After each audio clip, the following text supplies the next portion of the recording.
Motion Beats, baby.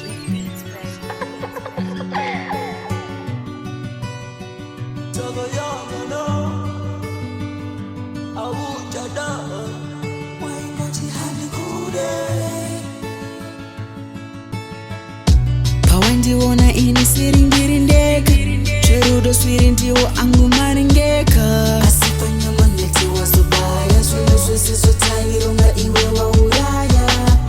saka zvinhu zvako iwo chiropeka nokuti zvawaita izva zvisi zvega tora tsono iwo chitobaya ndichakude pano nguva yako wauraya waininyepera zvoita senge ini ndine era matambudziko otimomotera taimbokuteerera asi simba rekukuda rakazopera bebi wangu wanga une utera uya mutunze pane zvishoma zvandinoda ndekuudze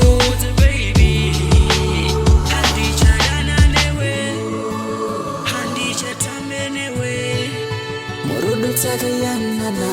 kupa wakazonza kuti yawe uchada kwaingoti handikude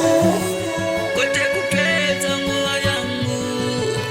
rudo taipanana asi zvotaida zvanga zvakatosiyana waingoti handikude baby waipedza nguva yangu yeah, this is a new arena hapana Steveni asi apa wakandipina wakandibelivisa kuti iwe waindida asi kutaura chokwadi iwe waindiba ukanditi haumbondiadya haumbondisiya ndichikubudira misodzi zveseneziya wakafurwa here nemagirlfriend kana kuti mafiya or maybe ndanga ndakasara ndaisanwa bia you had a hat-trick baby wanga une 3 goals killing me fooling me and breaking me off course mai vako baby vanga vava mama vangu uchivhairira vanhu nemasini angu it's okay, it's OTM usandifunge or even bother to send a DM marwadzo nematambudziko ondimomotera ndaingoteerera zvichinzi murudo imomotera waininyepera zvoita senge ini ndine era matambudziko otimomotera